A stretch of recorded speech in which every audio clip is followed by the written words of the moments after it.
Hi, my name is Chase, and welcome to the Wellness Center podcast, where we're going to talk all things red light therapy. Thank you so much for tuning into this episode. Please make sure to like and subscribe so you can get updated and notified on all of our newest episodes that we'll be releasing. Have a great rest of your day and enjoy the episode. Hey everybody, this is Chase, and welcome back to the Wellness Center podcast. I hope you guys are having a great week, and I hope everything's been going good for you and you guys are enjoying this nicer weather. Oh, I know, I'm just soaking it up. So we're going to get right into it today. Today, we found a study that was recently published on diabetes. So I am super excited about this. I'm pretty sure almost everyone in the world knows what diabetes is. So we're just going to go and look right into it just so everyone knows. Again, this is my camera. This is my computer. So if I'm looking over here, it's because I'm reading the case studies and the at-home remedies and everything that we typically go over here in the podcast. So let's get right to it. Okay, so right here, I am on mayoclinic.org. Mayo Clinic is one of my favorite places for easily explaining what a medical issue or symptom could be. So here, diabetes mellitus refers to a group of diseases that affect how the body uses blood sugar, glucose. So diabetes mellitus can be like type 1 diabetes, type 2 diabetes, diabetic neuropathy, a bunch of those different things. Glucose, I think diabetic neuropathy is a symptom of diabetes. I apologize. But again, like type 1, type 2 diabetes are the most common that you'll see that fall under diabetes mellitus.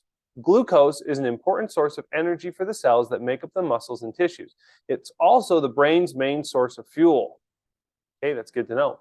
The main cause of diabetes varies by type, but no matter what type of diabetes you have, it can lead to an excess of sugar in the blood. Too much sugar in the blood can lead to serious health problems. Now, this study was published by the Euro, the PMC, and the title of it is Transcranial Photobiomodulation, which transcranial means headpiece.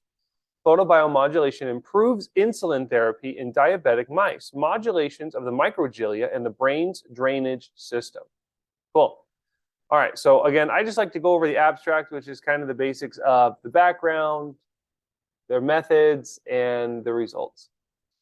So the chronic hyperglycemia of diabetes mellitus leads to the dysfunction of microglia, which is associated with the occurrence of diabetic cerebrovascular injuries and of various complications, the main reason of death in patients with diabetes mellitus.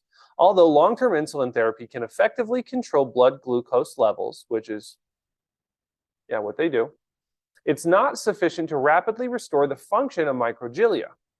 Now, therefore, the search for new alternative methods of treating diabetes-related dysfunction of microglia is urgently needed to improve the survival and quality of life of patients with DM. Now, if I'm not mistaken, if I looked it up, microglia, if we look up here, are the resident immune cells of the brain that constantly patrol the cerebral microenvironment to respond to pathogens and damage. So, yeah, that's pretty intense. You need those. So the methods, we evaluated the therapeutic effects of transcranial photobiomodulation at near-infrared wavelengths with high tissue penetration depth, which is 1,267 nanometers, which in my opinion is excessive.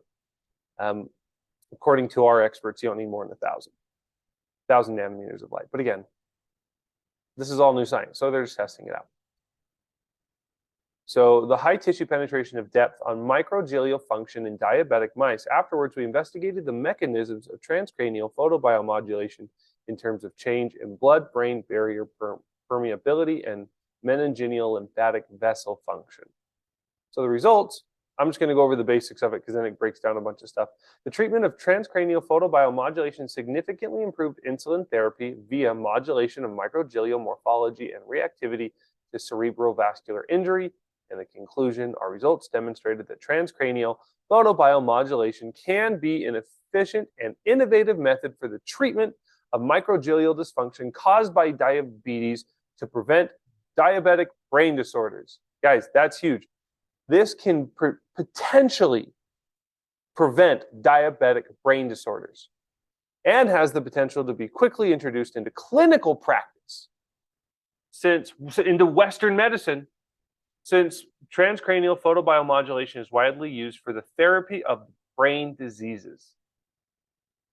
Wow, okay, that's incredible. And now, I know it didn't specifically say, like, in the methods, how often they did it, but if I remember right, it was a pretty short study, but they did it every single day for 7 days, or something like that. Now we're at some at-home remedies. We are on khealth.com, and again, all these links that I come from, like the Mayo Clinic, the actual study, and this right here, I'm going to post in the description. So you guys are welcome to go and read these studies in further depth if you so choose. Apple cider vinegar. It's a great way to manage diabetes at home. Fiber intake: beans, Brussels sprouts, sweet potatoes, avocado, broccoli, apples, pears, sunflower seeds, all those things. Magnesium can be really good.